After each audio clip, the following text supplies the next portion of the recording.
How this happened is a result of human error, unfortunately, and tragic. You know, I'd prefer to be able to say there's something wrong with the boat or something wrong with the equipment, but that's not the case.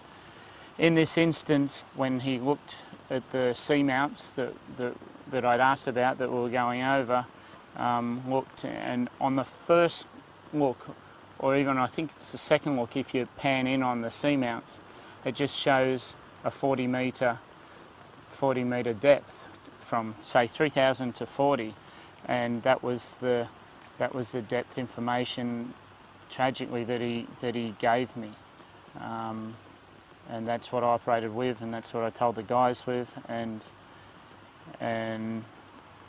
that's the mistake, simple mistake. You need to kind of go down a couple more layers until you find out apparently that there's land.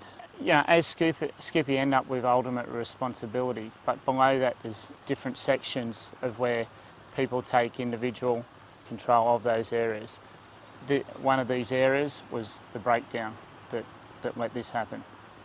Yeah, and as a skipper you have to, you cannot be 100% on top of every role. You have to trust the individuals. No different to any organisation, any business and any other team in the world. It's just the same. You have to place that trust in the individuals to do their role.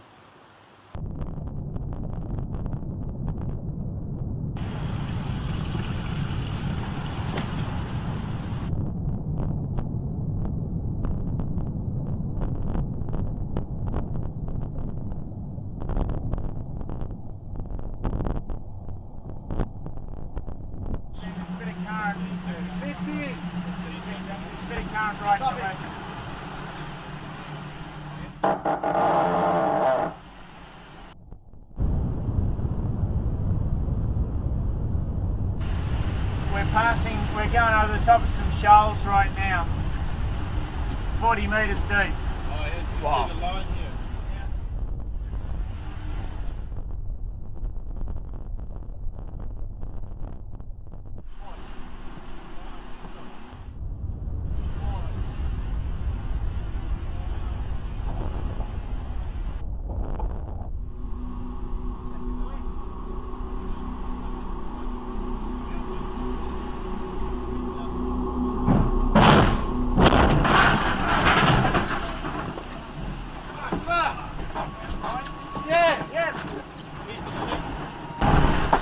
It's a big rock here, guys!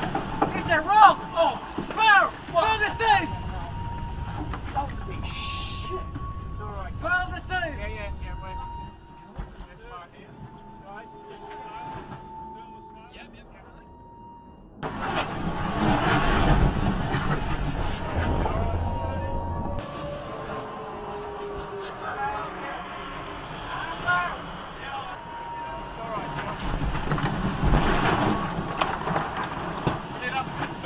Yes.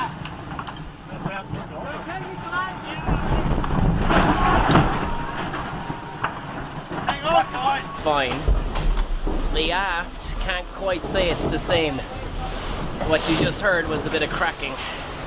Behind the bulkhead doors behind me, there is 0 boat left. Rudders are gone. The aft section is fucked. Yeah. But everybody's safe, and we're just going to sit tight, and I think it's going to be alright. I think at the moment the safest place for us is still here on the boat. Yep. Sure. We're going to check out the tide charts to see tide increases, and it would make it safer for an exit out the back of the boat to the lagoon.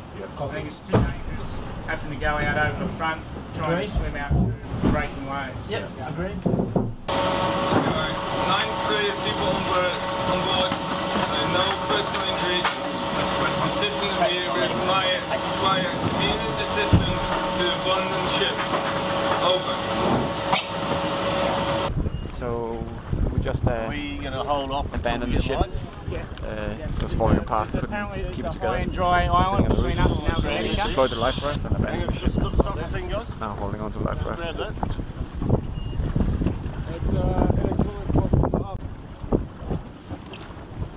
No, I just wonder where, yeah. That's quite a big travel.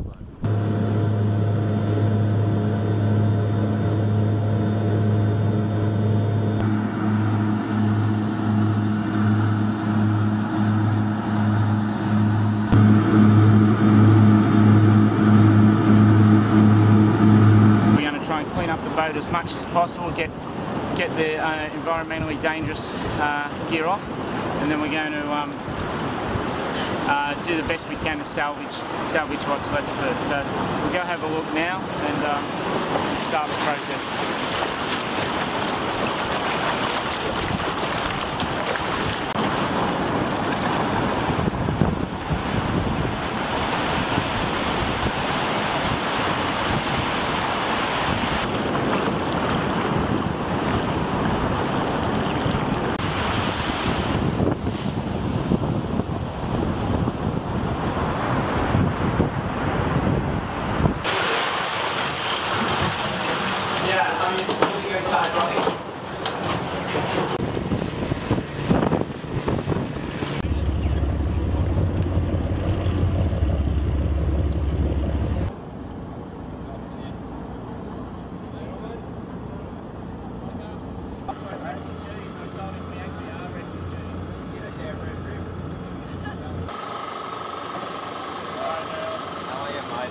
Sorry about your bike, mate. Yeah, no, I must admit.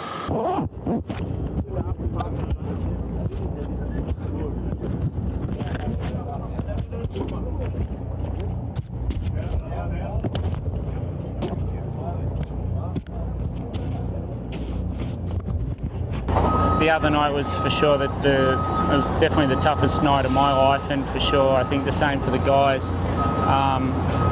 You know, we hit the reef hard doing 19 knots, and you know the impact's undescribable. What it's like. It's now the process for us is now to regroup in the next few days and try and see what the future can hold for us. It'll be, you know, I just feel like we can't let this team stop. So we'll see where we can get to in the next few days.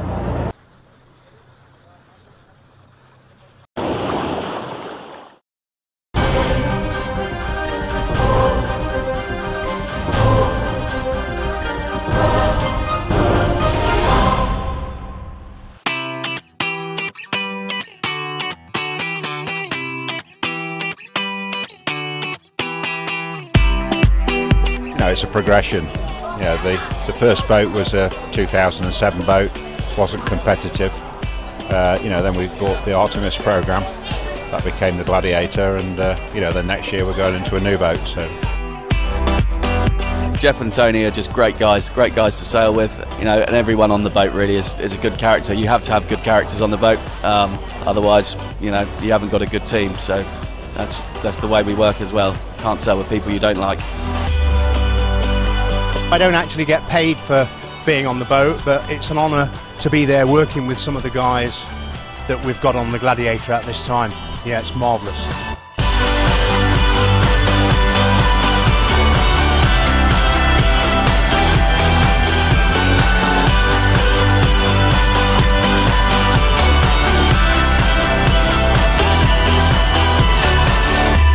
At the end of the day, we go down to the power boat, and you know, after a shower and you've had a few drinks and some snacks, and have a little bit of a debrief, and that's followed by dinner on the boat.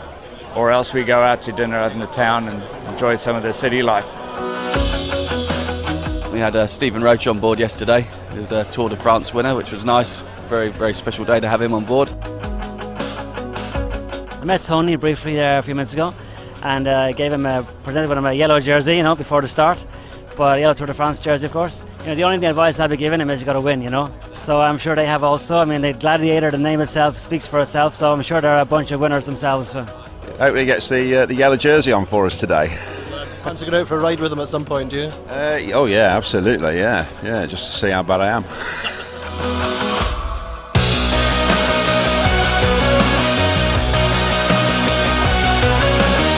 You make new friends, and the pros that we're working with are just so passionate, you know, about their sport, and that's something we share, and you know, we've got something in common, and you know, I like sailing with people I like to sail with.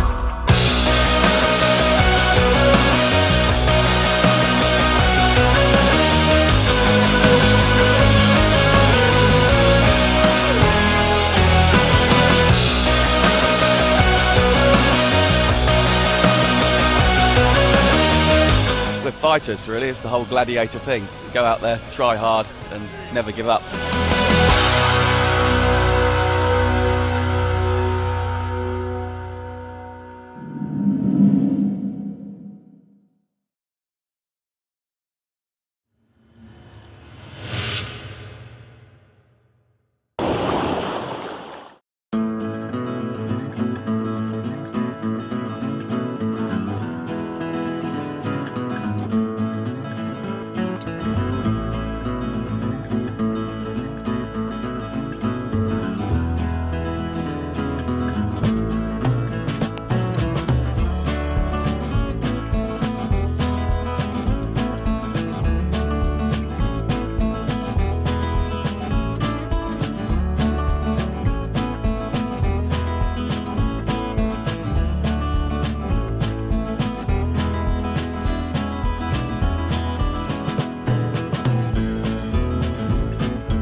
Have a kiss.